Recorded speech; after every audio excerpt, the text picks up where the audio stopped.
To the enthusiast, this is what it's all about. 1.6 liters, 3-cylinder turbo. 3-cylinder, believe it or not. And fortunately, as always, you can't see much under the bonnet, but it's neat, and it sure as anything is packed into a compact little area. That's the engine room, as they call it.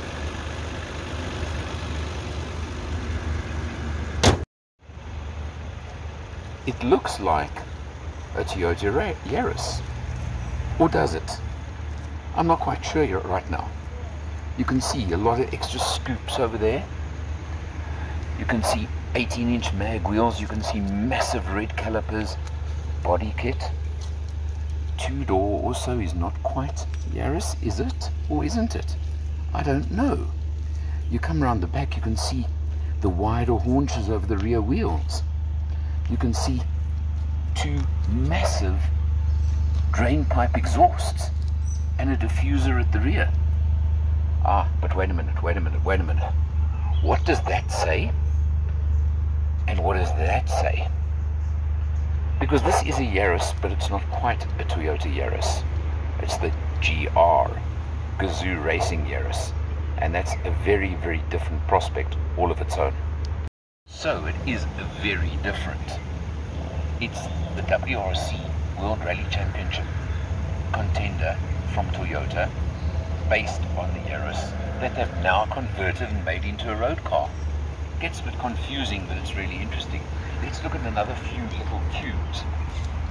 The roof is carbon fiber. Yeah, believe it or not. Because it's the 2-door, you've got these long note frameless windows over there. We'll look a bit more, but now you've got a back seat in this car. But I don't know why they didn't just take the back seat out. I'm sure for racing they do. Probably for road using they have to leave it in.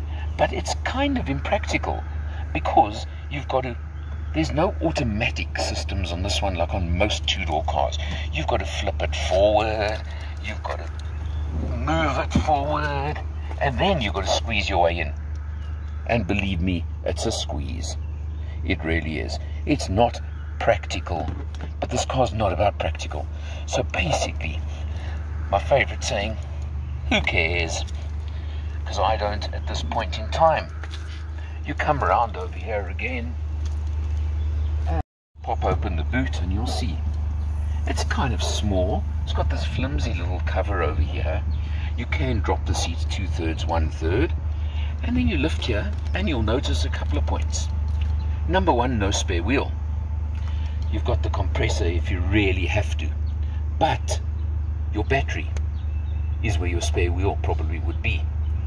Weight distribution. Putting the battery there, one of the heavier items, of course means you've got more weight in the boot at the back instead of over the front wheels. Important in racing. Something that is definitely lacking, and I was quite surprised on this car, is the rear park beepers, but there is no rear camera, reverse camera. But again, remember, it's all in the interests of weight saving.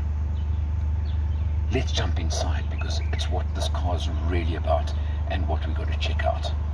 I think if I can. Perfect. So we're coming up to a nice triple. It's a left, right, and then a left. Okay. Starting from high speed, medium speed, low speed. Okay. So make your way to the curb in here. That'll set you up for the next one. Okay. Is that right? And then tight onto the curb, tight onto the curb, yeah. That's it. And then brake down to third. And then tight onto the curb and drive it out. The torque is phenomenal on this. Yeah. It just comes in from nowhere.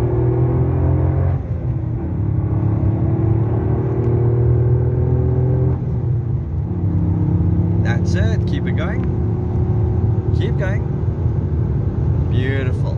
50-meter marker, braking down to third. Hold it wide at the beginning. Okay. Now ease it in up to the curb and start to feed the power out. That's it. Use the space. Nice.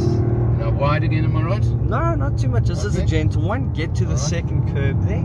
Yes, perfect. Yeah, that sets you up now. Now wide, right? Yeah, hold And it stay in wide. third gear?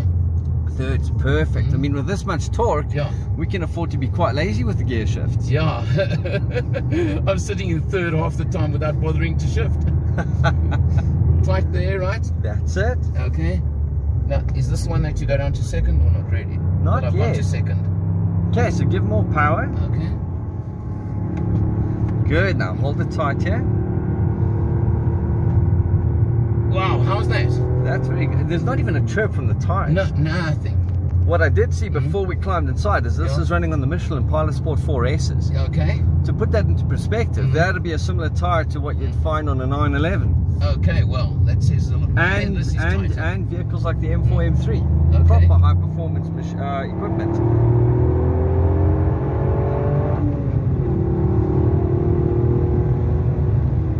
Hard on the brakes.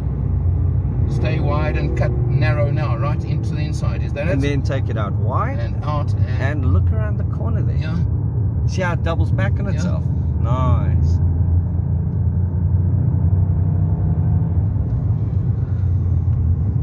And tight on the inside, yeah? Yes, that's great. Take it out wide. Fantastic. Now bring it over to the left. Have a look around the corner. That'll give you an indication of how sharp it is. It's pretty sharp, so swing and right across to the right. That's it. Nice. Taking it out wide gives you good vision into the corner. Cut in and then drive it out. Nice. And then what we can do is, if you want, behind. Okay. No if the problem. camera's shaky, it's not my fault. This has got phenomenal pull. And it wants to actually twist the back around when you come into a corner. My word. I was not expecting this. So we're heading down the back straight here. We're already up to 160 kilometers per hour. Bang, just like that. Up to fifth gear. Braking down to fourth. Down to third. Take a wider line in. Turn it in. Yeah. Start to feed the power. Late clipping point. Now have a look. We don't have to go all the way across to set up for the next corner. Okay. Quick shift. The torque is phenomenal, so you don't have to rev it too excessively. Yeah, yeah. You're going to take a wide line and then just start to gently feed the power. The trick here is patience, because it's going to double back into another corner. Just like so. Bit of power between the two. I'm still in third. I'm just going to ride the torque. There's no need for second. You haven't even shifted down? No. Wow. Look at that. That is incredible. There's a nice amount of feedback on the steering as well. Yeah. Nice and tight. Feed the power. It just grips and goes.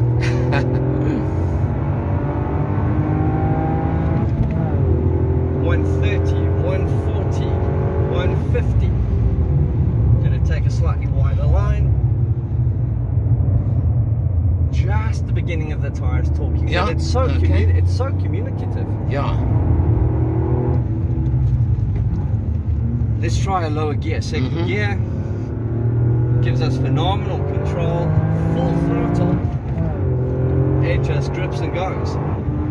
I see what they mean by it's a proper little rally car on the road. Jeez, yeah. Look at that grip coming out the corner. I know many performance cars that can't do that. No, that's for sure. That is for sure. Yo. That's my comment. Yo. My goodness. Set it up. Drive it strongly out. We're going to take the next two quite briskly and then we'll cool off for the rest of the lap before we pull into the pits.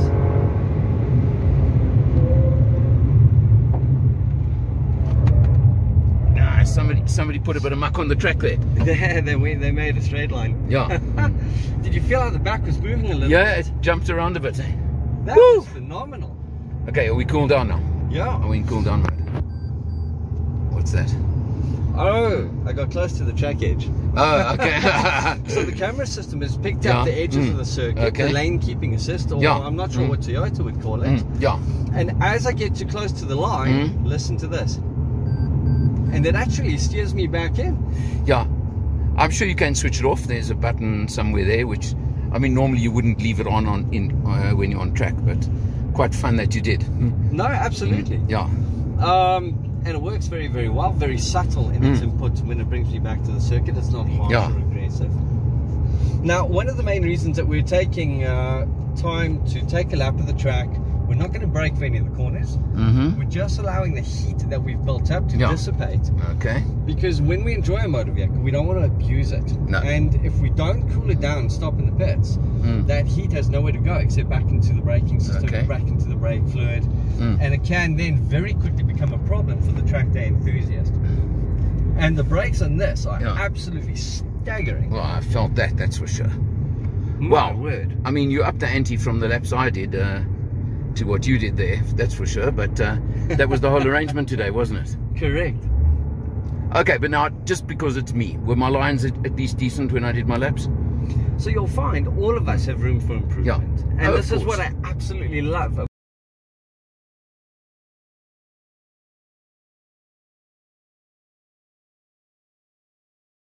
Getting into the office, because this you can't just say the driver's seat, but jumping into the office, you'll see in front of the driver, you've got a pretty significant heads-up display over there. Look at that. Yep. That gives you, of course, your lane departure, your lane keep, your revs, and the shift, where it indicates you should shift up a gear. Those are all big and prominent right in front of the driver. And that's nice to have, isn't it? You come down, you've got, of course, the nice significant instrument panel over here. It gives you all the important information, and you'll notice I've got it set on. There's a tire pressure display. It's obviously the very, very standard. I don't think I have to show you everything, but it's got all the different instrumentation you want. I think it's very standard. You'll know exactly what it's about, trip distances. It's got all the trip computers, of course, that you want. There's your revs, etc. And it just goes on and on, your oil pressure. And that's an important one, of course, because did you see all-wheel drive? Because this car is a permanent four-wheel drive, and that's the next thing that is so important to note, and we'll come onto it a few times just now. But of course, you've got your multifunction steering wheel, very standard. I don't think it's actually important in a car like this, and I'm not going to spend much time. Your GR badge on the steering wheel, the red stitching, it's all those kind of features over there. You come over here to the center, and you've got what is actually a kind of rather small screen. But again, that's not what this car's about. And something, again, that day-to-day use, I don't know, but I found strange, is that's the only USB port you have in the car.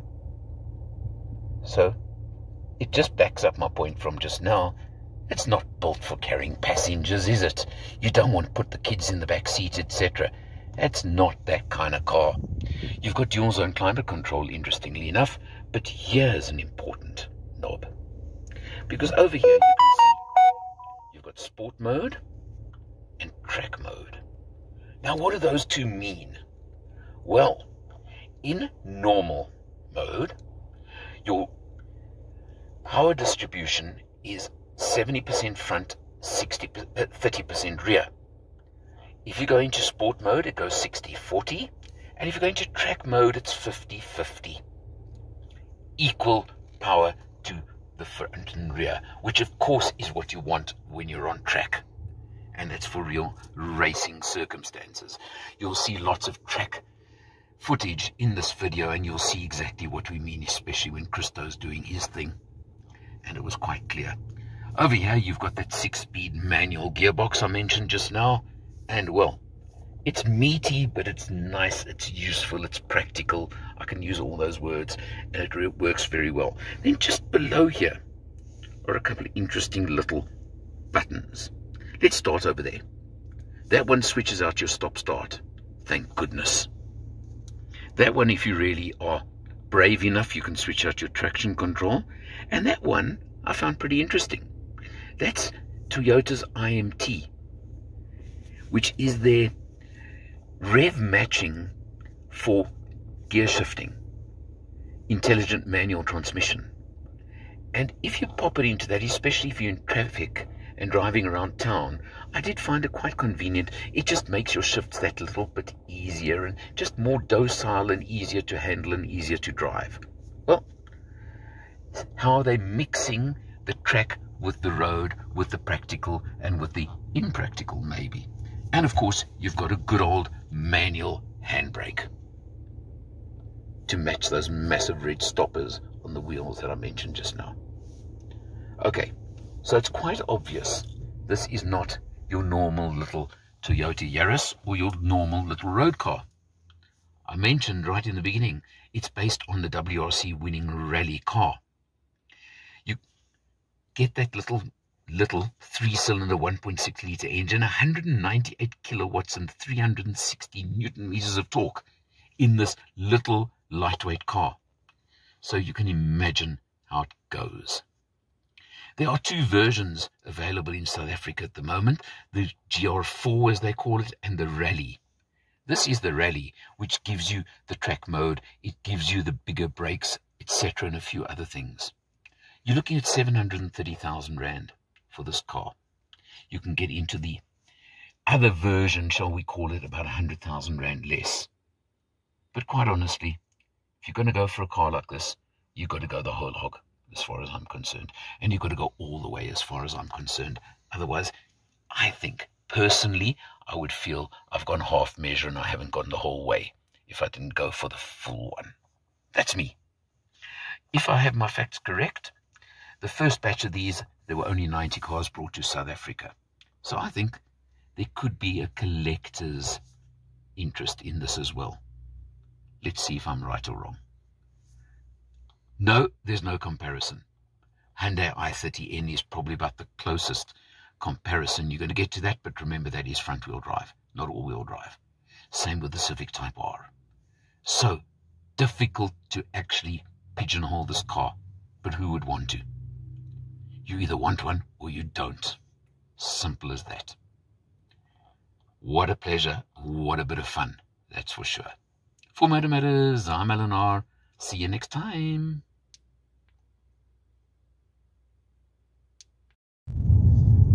The question has to be asked, is this a practical car for road use and day-to-day driving? And why I'm saying this is, the ride is hard. You feel every bump in the road. I think you'd feel the proverbial pee as you ride over it, as they say. But obviously, this car has to be built that way. It's not a problem, it's not a complaint. It's just, is it suitable for everyday driving? And I can't really answer you on that. Because you've got to be prepared to live with that to get all the other benefits that this car gives. But like everything in life, there's compromises. Like everything in life, you can't have it all, and you can't have it every which way. And that generally applies to most performance cars, doesn't it? It's not only this GR Yaris. It certainly isn't alone in what I'm saying right now, but it is a fact. It's easy enough to drive. It's not as if it's a hardship or unpleasant to drive. The manual gearbox, yes, it's got a very meaty shift to it. It does take a little bit. It's not like most other click light little gear shifts, but you don't want that. That's not what it's about. Clutch is reasonable. It's not light, it's not heavy. I've got no complaint there. So all those sort of things are all fine. But just maybe it's an age thing. I don't know what it is, but I just don't know if I would want to live with this extremely hard ride as my daily commute. And that's something that you're just going to have to decide for yourself. It's a perfectly, interestingly, it doesn't bulk in traffic conditions or in bumper-to-bumper urban driving. It is easy enough, and you can switch out that stop-start, which I always do because they drive me mad. You just switch that out, and all those sort of things, you could live with it on a daily basis and a day-to-day basis if